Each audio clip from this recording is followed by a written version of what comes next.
इतनी शुद्ध हिंदी शायद मैंने अभी तक छात्र नेताओं से सुनने को हमें नहीं मिली, जितनी शुद्ध हिंदी वो इस्तेमाल करते हैं। मैं अक्सर उनके दोस्त को पढ़ता रहता हूँ, वो बहुत खूबसूरत अंदाज में वो लिखते हैं। मेरी मुराद आज की इस महफिल में मौजूद जैन जिज्ञासु जी से है। जोरदार तालियों से उनका इस्तेमाल कीजिए, स्वागत कीजिए आप जैन जिज्ञासु।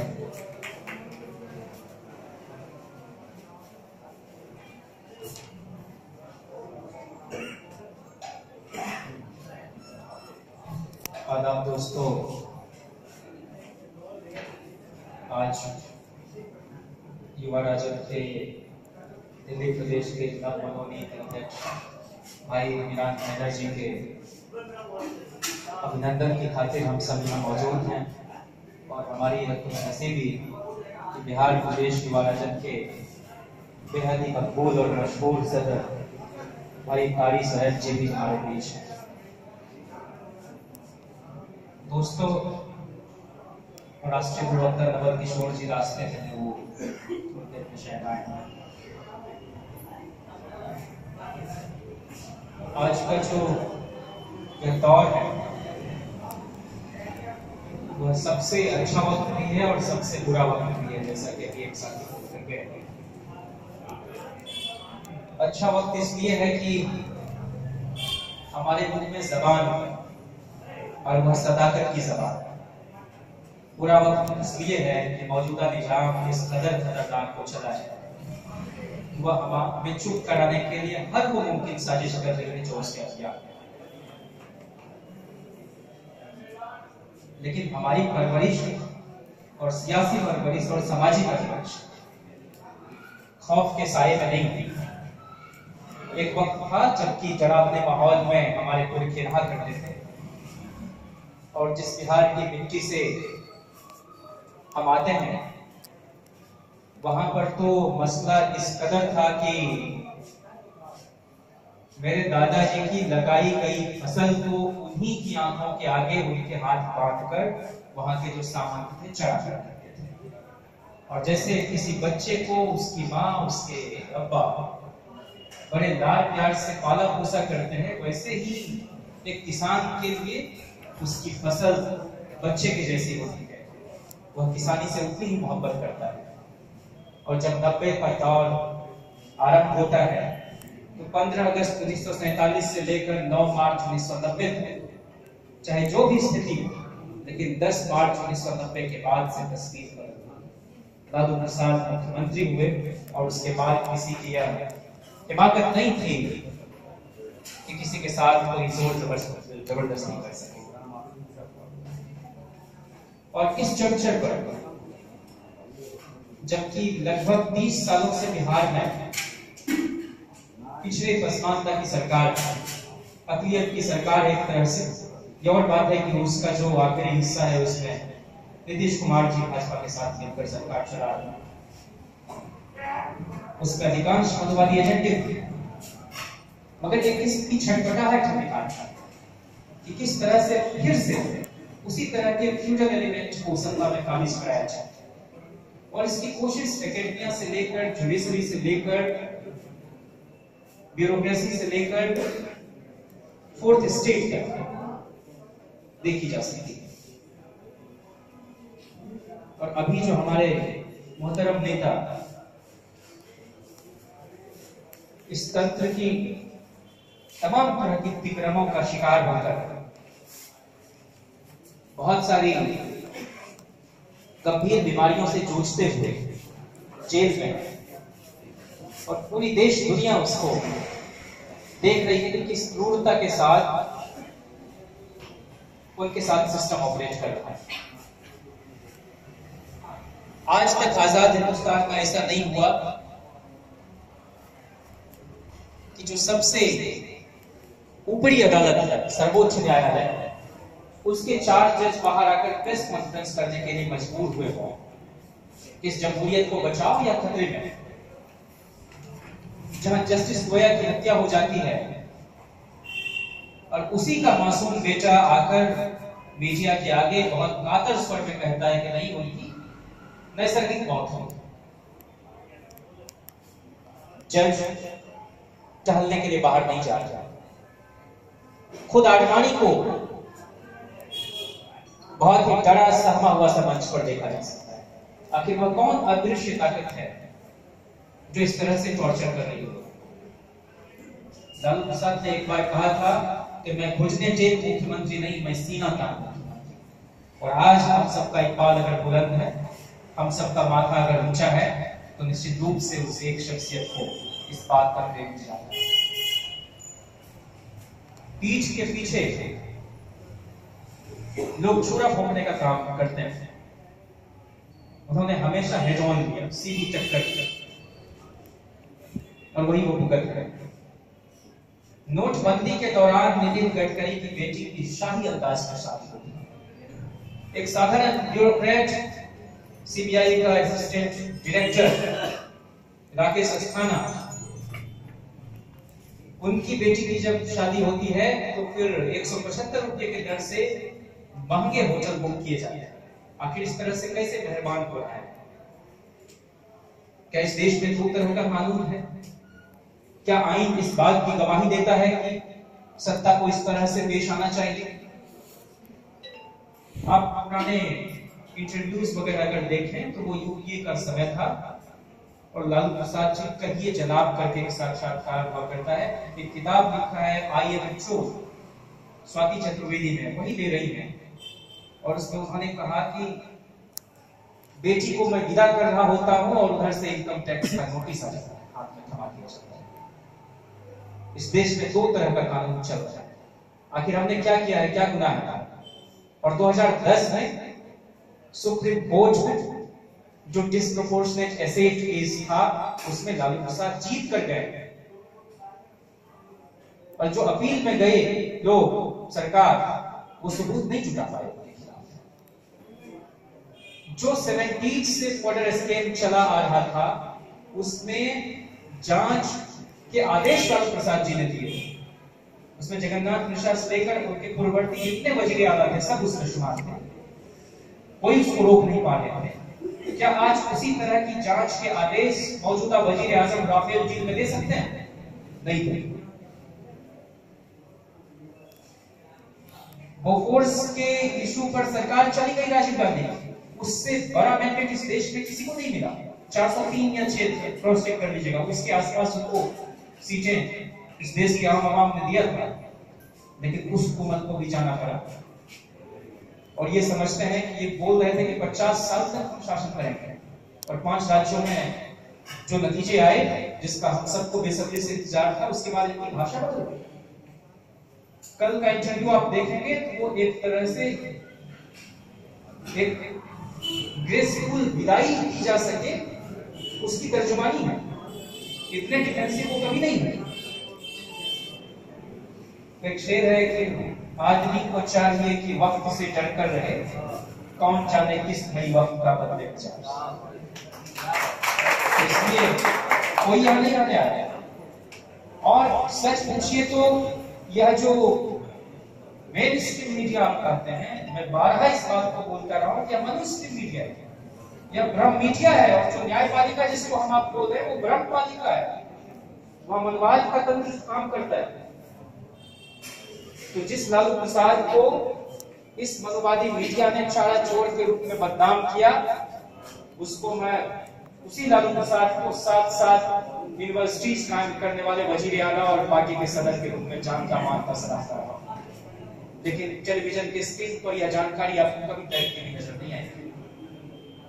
इसलिए जो काम भाई कारी साहब साहब बिहार में कर रहे हैं, हम उसी भूमिका की उम्मीद वीरान तेजस्वी से करते हैं कि दिल्ली में भी उसी तरह से पार्टी की आइडियोलॉजी, हमारे नेता के अब तक के कामकाज को प्रसारित किया जाए।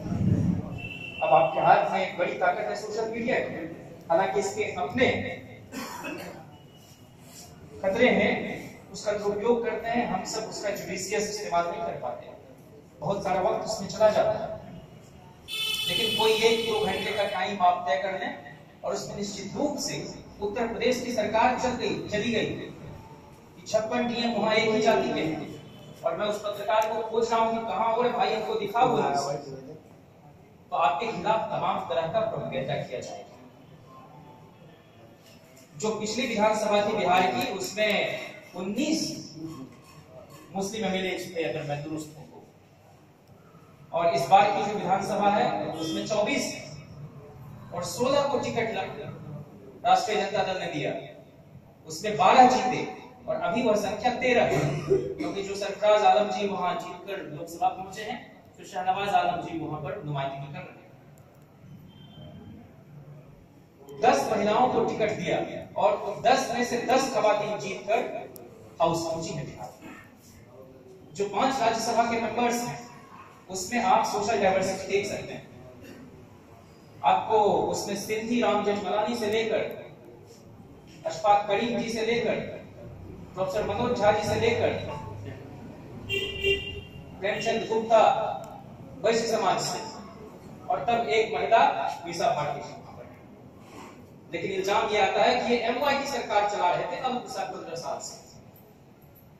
तो आप सब क्या चाहते हैं कि जिस शासन काल में माइनॉरिटी और फिर दबे कुचले लोग, इनकी मां, बहन, बेटी, बहू की इज्जत, आबरू, अस्मिता की अगर हिफाजत हो रही थी, तो किनको कष्ट पहुंचता है इस बात से? कौन लोग हैं जो प्री एग्जिस्टिंग सिस्टम को रिइंफोर्स कराना चाह रहे हैं? जब लालू प्रसाद जी ने सत्ता संभाली थी तो पटना जंक्शन का एक बड़ा हिस्सा नीलाम हुआ पड़ा था, पटना गांधी मैदान में। और जो आदमी 7 यूनिवर्सिटी खोलते हो और जिस राबड़ी जी को आप यह कहते हैं कि ये कोट अनकोट मूर्ख मंत्री थी, तो भाई 43 साल 41 साल पहले तक आपने क्यों नहीं किसी एमए पीएचडी पोस्ट डॉक महिला को लाकर मुख्यमंत्री बना दिया? ऐसा तो आप नहीं कर रहे थे। और जिस भैया को हम लोग मानते हैं वो तो नर नारी समानता की बात करते हैं। हमारे बिहार की लिटरेसी रेट क्या थी लालू प्रसाद जी से पहले? ये सब रिसर्च आने चाहिए। और जो लोग कहते हैं कि सिर्फ मुसलमान और जादवों की सरकार थी, उनको मैं बताऊं कि किस जो है मुंबई वहीं पुष्पेंद्र जी पढ़ाते हैं और उनकी एक किताब है और रिसर्च बेस्ड किताब है, उसमें आप पाएंगे उन्होंने एक डेटा प्रस्तुत किया कि जो कर्पूरी ठाकुर जी ने रिजर्वेशन दिया 26%, जिसको कर्पूरी फॉर्मूला के नाम से जानते हैं हम लोग, उसमें भी फ्लॉज थे। उस कर्पूरी फॉर्मूले को प्रोग्रेसिव ढंग से लालू प्रसाद ने लागू किया, क्योंकि कर्पूरी जी ने जो रिजर्वेशन दिया था उसमें 20 + 3 + 3 ये था 3% सभी तरह के गरीबों को, इसमें सवर्ण भी आएंगे उनको भी, और 3% महिलाओं को, जिसमें सारी महिलाएं हैं। लालू प्रसाद जी ने कहा कि संविधान में आर्थिक आधार पर आरक्षण नहीं दिया जा सकता, इसलिए उसको तुरंत खत्म किया उन्होंने। और फिर जो 10% रिजर्वेशन था अति पिछड़ों का, उसको बढ़ाकर उन्होंने 14% किया। और आदरणीय राबड़ी जी देवी जी जब झारखंड सेपरेट स्टेट बना तो फिर 14% को बढ़ाकर 18% किया। ये जो अति पिछड़ों के बहुत बड़े अपने आप को रहनुमा कह रहे हैं नीतीश कुमार जी, तो ये बतावे ना कि इन्होंने क्या किया, कितनी यूनिवर्सिटी खोली, और अभी जाकर कुछ लोग मुंगेर और पूर्णिया में इस तरह से वो कर रहे हैं, जब हम लोगों ने पिछले 1 साल 1.5 साल से तमाम तरह के डेटा इकट्ठा करके इनसे जवाब तलब कर रहे थे। और नरेंद्र मोदी जी ने कितनी सेंट्रल यूनिवर्सिटी खोली? तो हम तो यही सवाल पूछेंगे ना, हमारे लिए तो चिंता का विषय यही है, हमारे विमर्श के केंद्र में यही है। आप स्वागत कीजिए आदरणीय नवल किशोर जी का, हमारे बड़े भाई, राष्ट्रीय प्रवक्ता, प्रखर प्रवक्ता।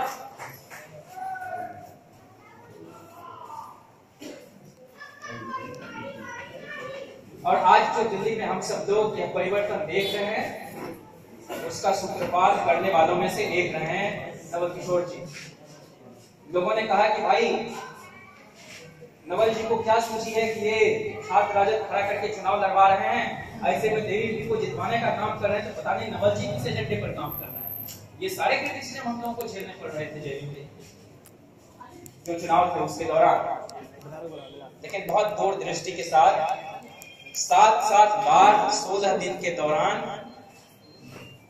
नवल भाई जेडीयू गए, और हम लोग जो कुछ भी वहां लड़ पाए वो इसीलिए मुमकिन हो पाया कि इनका साया हमारे साथ। और आज अगर युवा आरजेडी बड़ी मुस्तैदी के साथ, एक विजन के साथ आगे बढ़ने का ख्वाब देख रहा है, जिसमें हम सब कामयाब भी होंगे, तो उसमें भी निश्चित रूप से हमारे अभिभावक स्वरूप नवल किशोर जी का उसमें बड़ा योगदान है, मनोज झा जी का उसमें कंट्रीब्यूशन है, और सबसे बढ़कर तेजस्वी जी एक बार में तैयार हो गए कि नहीं चुनाव लड़ना है, क्योंकि हमको अपनी आइडियोलॉजी को डिसेमिनेट करना है, हम किसी को हराने जिताने के लिए वहां नहीं खड़े हैं। और नवल भाई ने तो यहाँ तक कहा कि हम इस बात के लिए भी तैयार हैं कि हमको 2000 वोट आए कि 200 आए कि 20 आए, हम अकेले भी रहेंगे, हमारे लोग अकेले भी रहेंगे तो हम सच बोलेंगे, और जिस कॉज के लिए हम लड़ रहे हैं उसको हम रखेंगे लोगों के बीच, और लोग उसमें जहां तक कन्विंस हो पाए, जो कुछ हुआ वो आपके सामने है। इस बात की चर्चा मैं इसलिए भी कर रहा हूं कि यह बहुत भ्रूणावस्था में हमारा संगठन, चाहे यूथ फ्रंट हो या स्ट्रेट फ्रंट, और बहुतों की कुदृष्टि उस पर लगी हुई है। और मुझे यह बोलने में भी कोई फ्रेज नहीं कि जितने राइट विंग के लोग परेशान नहीं कर रहे हमें, उससे ज्यादा लेफ्ट विंग के लोग कर रहे हैं, क्योंकि हमारे ही लोग को बचाने का काम करते रहे, चाहे वो दिल्ली यूनिवर्सिटी हो कि बाकी यूनिवर्सिटी हो। हम वहां नहीं थे तो कोई ऑप्शन नहीं था, इसलिए लोग उनको वोट कर रहे थे। अरे भाई जब हम आ गए हैं तब तुम्हें क्यों इतनी परेशानी हो रही है? तुम अपनी राजनीति कर रहे हो, हम अपनी राजनीति कर रहे हैं। कोटे के अंदर कोटे का जो रिजर्वेशन है महिलाओं के लिए, उसमें लालू प्रसाद जी यही तो मांग कर रहे थे कि इसमें पिछड़ी महिलाओं को भी शामिल करो, पसमानदा महिलाओं को भी शामिल करो, माइनॉरिटी को उसमें शामिल करो। लेकिन उस पर तो बीजेपी का भी वही स्टैंड था, लेफ्ट पार्टीज का भी वही स्टैंड था, कांग्रेस का भी वही स्टैंड था। तो हम अगर कहीं लड़ रहे हैं तो हम दूसरों से कितने मुख्तलिफ हैं, इसी के लिए तो लड़ रहे हैं।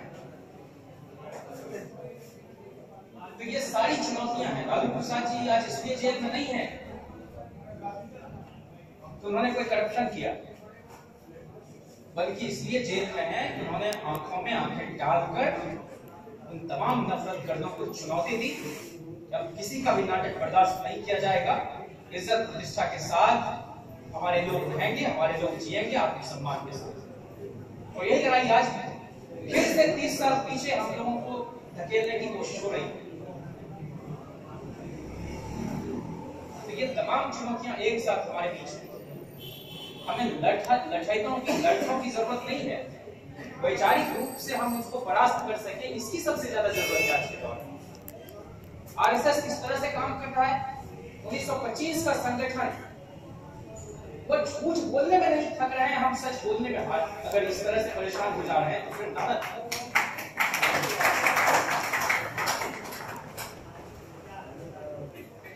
अलीगढ़ मुस्लिम यूनिवर्सिटी के कॉन्वोकेशन में जाकिर हुसैन साहब एक बार बोल रहे थे और उन्होंने कहा कि आज जो है यहाँ से डिग्री लेकर जो तुम बाहर जाओगे, जिस हिंदुस्तान में तुम कदम रखोगे, वह बहुत बेबस देश है, वह बहुत लाचार मुल्क है, वह नाकाराओं का देश है।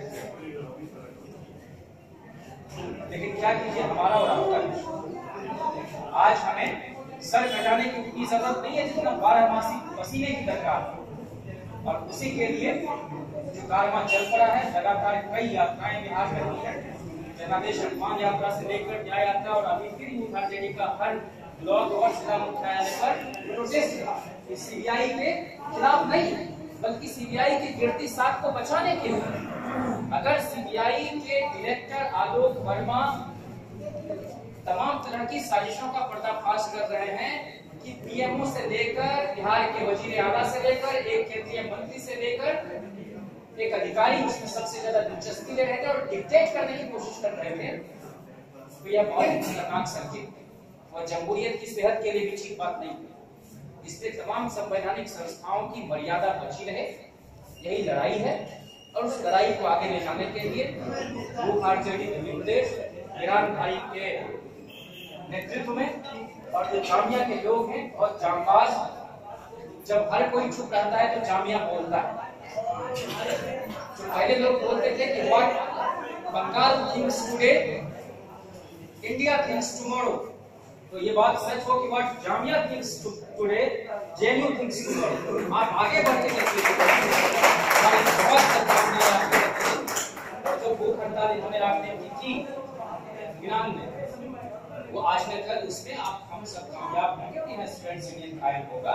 लेकिन अगर छात्र संघ का चुनाव नहीं भी होता है, तब भी आपको हमको सड़क पर, चौराहे पर, इदारे में लड़ना है, खड़ा होना है तमाम तरह की जुल्मतों के खिलाफ। और आप यकीन रखें कि मास लीडर ना तो जामिया प्रोड्यूस किया है आज तक, ना तो जेएनयू, ना उस तरह की कम्युनिटी वाला कोई नेता ड्यू ने दिया है। मास लीडर पैदा होता है पटना यूनिवर्सिटी से लालू प्रसाद तो जबलपुर यूनिवर्सिटी से छिड़क गया।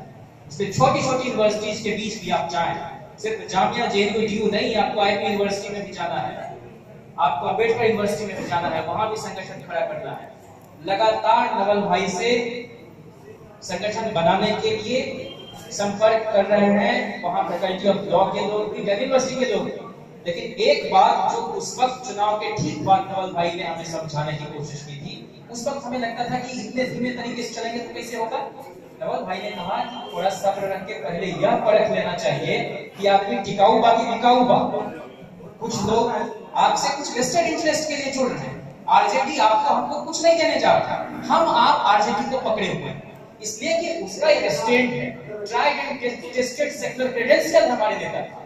इसलिए जो लोग भी इमोशनल अटैचमेंट के साथ, कर्ज का रिश्ता जिनका है हमारे साथ, वो आए, उनको सबसे ज्यादा तरजीह और तवज्जो दी जाएगी। वही लोग लॉन्ग रन में आपके साथ, तेजस्वी जी के साथ, भाई कारी साहब के साथ, नवल भाई के साथ चलेंगे। क्योंकि बहुत सारे लोग आए गए, हमारे दल की इस बात को लेकर भी क्रिटिसिज्म हुई कि मनोज झा जी को राज्यसभा भेजने की क्या जरूरत थी। तो हम सब ने कहा कि राम कृपाल जी से 4 लाख गुना बेहतर मनोज झा जी हैं, जो बीच में छुरा भोंकने का काम कर रहे हैं, और उधर मनोज झा जी लगातार हमारी विचारधारा को मजबूत करने का और लोगों तक पहुंचाने का काम। ये कौन लोग हैं? हमारी लड़ाई ब्राह्मणों से नहीं है, ब्राह्मणवाद से है। इसलिए कुछ बातों को लेकर बहुत स्पष्ट होना चाहिए, और निश्चित रूप से आने वाले इंतखाब में पसमानदा सेक्शन की और ज्यादा नुमाइंदगी होने पाए, ये सब हम सब लोगों का प्रयास रहेगा। मैंने आपको बताया कि अभी अगर 13 एमएलए आरजेडी के हैं मुस्लिम बिरादरान से, वो और भी संख्या बढ़े, मुस्लिम महिलाओं की संख्या बढ़े। 10 महिलाओं में 10 महिलाएं जीती हैं, उसमें माइनॉरिटी सेक्शन की भी महिलाएं शामिल हों। ये सारे प्रयास चल रहे हैं। और तेजस्वी जी की राजनीति 1, 2, 4, 10 साल की नहीं है, वो आने वाले 40 साल में देश की राजनीति तय करने जा रहे हैं। हम पटना तक महदूद नहीं रहने जा रहे, असल लड़ाई दिल्ली की है। और इसलिए इसके लिए कोई बहुत आने की जरूरत नहीं है, बहुत घबराने की जरूरत नहीं है। जनता वहां तैयार है एक अलमारी में उन्हें बैठाने के लिए, वो खुद बिठा देगा। लेकिन जो सिलसिला चला है हमारे नेता के खिलाफ, वह तो दुनिया में कहीं ऐसा नहीं हुआ। जोनाथन स्विफ्ट एक लेखक हुए, उन्होंने न्याय तंत्र के अन्याय पर चोट की और उन्होंने कहा कि laws are like cobwebs which may catch small flies but let wasps and hornets break। ये जो जुडिशरी का मगर जाल है, इसमें छोटे छोटे कीड़े मकोड़े तो फंस जाएंगे, लेकिन बड़े बड़े चीजें इसके दायरे से बाहर चल जाएंगी। कभी ऐसा नहीं हुआ। एक मुर्गे को कितनी बार आप हलाल करोगे? और जो दीपक मिश्रा थे, उन्होंने क्या कहा जाने से पहले, एक तो एक कॉलेजियम सिस्टम कलंक है। हम किसी जुडिशरी के जजमेंट पर टिप्पणी नहीं कर रहे हैं, बल्कि जुडिशियल सिस्टम पर तो कर ही सकते हैं कि जिसका दादा भी इस देश का मुख्य न्यायाधीश हुआ हो, पोता भी हुआ हो। ये कौन है जो कुछ घराने चला रहे हैं इस देश में? ये कोई फैसले नहीं सुना रहे हैं, ये फरमान जारी कर रहे हैं। उस लोकस की पड़ताल करनी पड़ेगी जहां से ये इस तरह की टिप्पणी आती है कि आप तबला बजाइए खंड में। यह मानव मर्यादा के लिए सर्वथा प्रतिकूल है, यह जुडिशरी की गरिमा के खिलाफ। कहीं ऐसा नहीं देखा गया। अगर ठंड लगने का मुकम्मल इलाज तबला बजाना है और ओपन कोच में सिर्फ इसलिए रखना है कि उनको गाय भैंस चलाने का तजुर्बा है, तो फिर तो ब्राह्मणों के लिए किसी ऐसे जेल की व्यवस्था करो जहां ब्याह शादी निकाह के लिए भी पोथी पत्र का इंतजाम हो, कहीं पर वहां पर पुरोहिताई की व्यवस्था हो, कहीं पर मुंडन संस्कार हो रहा हो। ऐसा करोगे नहीं? फिर तो नाई को अगर जेल हो तो वहां पर सैलून खोलना पड़ेगा, बढ़ई के लिए आपको रंदा चलाने के लिए जुगाड़ करना पड़ेगा, लोहार के लिए लोहा पीटने के लिए कोई व्यवस्था करनी पड़ेगी। किस तरह के मतलब मेरे मुंह से कौन डेरोगेटरी बात निकल जाएगा, मैं बोलना नहीं चाहता। ये न्यायाधीश की भाषा है। तो इसके खिलाफ इसको एक्सपोज करने के लिए जो 9 तारीख को आह्वान है यूथ आरजेडी का, उसमें बड़ी संख्या में हम आप जन जुट के आए, इसको सफल बनाने का काम करें। और बहुत अच्छी लाइन पर आज हमारा दल और उसके तमाम फ्रंट चल रहे हैं। जो 24 है कारी भाई, शायद 24 प्रकोष्ठ राष्ट्रीय जनता दल के 27 आज सक्रिय है और बहुत सारे काम कारी भाई ने कर दिया है बिहार में। तो चूंकि हमारा जो आउटलुक है वह नेशनल है राष्ट्रीय जनता दल का, उसकी फिलॉसफी यूनिवर्सल है। हमारे लिए लालू प्रसाद जी के लिए विकास का कोई ढिढोरावादी मॉडल नहीं था उनके प्रायोरिटी में। लोगों की जान बचे यह उनका सबसे पहला कंसर्न था। सीतामढ़ी की डीएम सोई हुई थी, लेकिन उनसे पहले हेलीकॉप्टर लेकर गंगा बचाने के लिए वो चले गए। और आप यकीन जानिए कि देश दुनिया में कोई ऐसा दंगा नहीं हुआ जिसको कि हुकूमत चाहती तो वह रोक नहीं सकती थी। बिना स्टेट के इन्वॉल्वमेंट के कोई रायट, कोई पोग्राम नहीं हुआ। और लालू प्रसाद जी ने 89 के दंगे के बाद जो विषाक्त हो गया था माहौल, लोगों का भरोसा दरक रहा था, माइनॉरिटी का फेथ सिटीजनशिप से दरक रहा था, उसकी सेंस ऑफ बिलोंगिंग पर लगातार चोट की जा रही थी। वैसे दौर में सरकार को दांव पर लगाकर, जिस सरकार को भाजपा भी बाहर से समर्थन कर रही थी,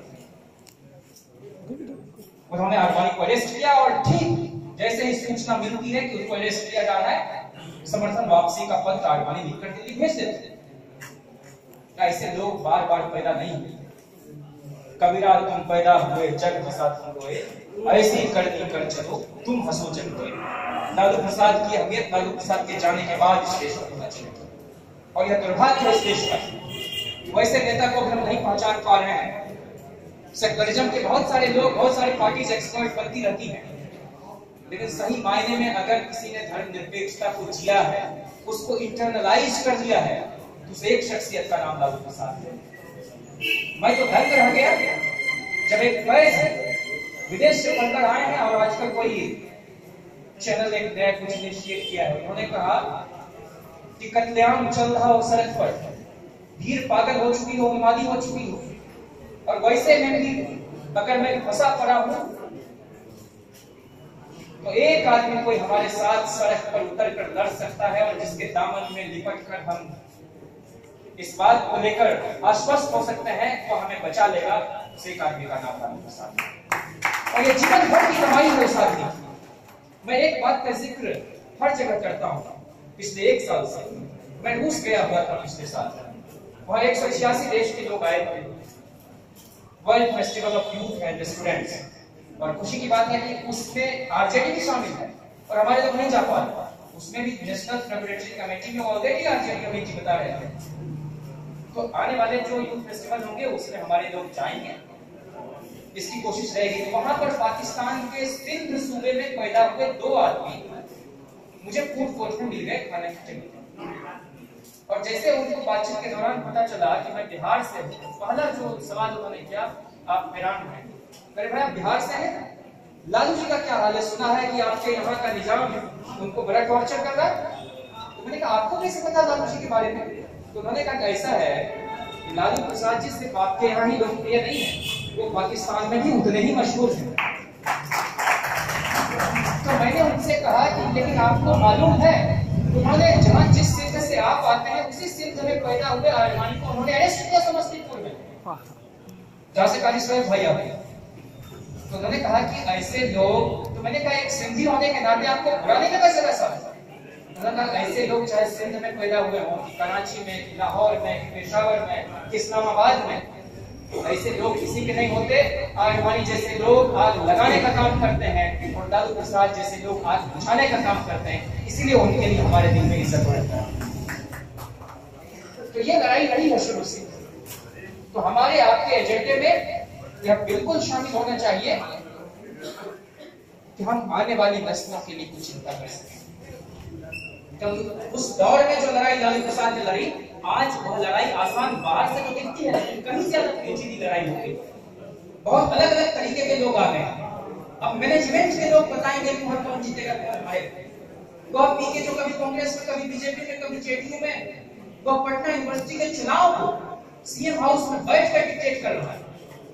तो पॉलिटिक्स अपनी ऑटोनॉमी लूज कर रही है या कहीं और से डायरेक्ट कंट्रोल हो रही है, तो उसको भी हमको आपको देखना है। अंत में मैं यही कहूं कि मैं कहां रुकता हूं वर्षों फर्श की आवाज से, ये मिरान भाई के लिए है। इकबाल का शेर कि मैं कहाँ रुकता हूँ वर्षों वर्ष की आवाज से, मुझको जाना है बहुत ऊंचा फदे परवाज से।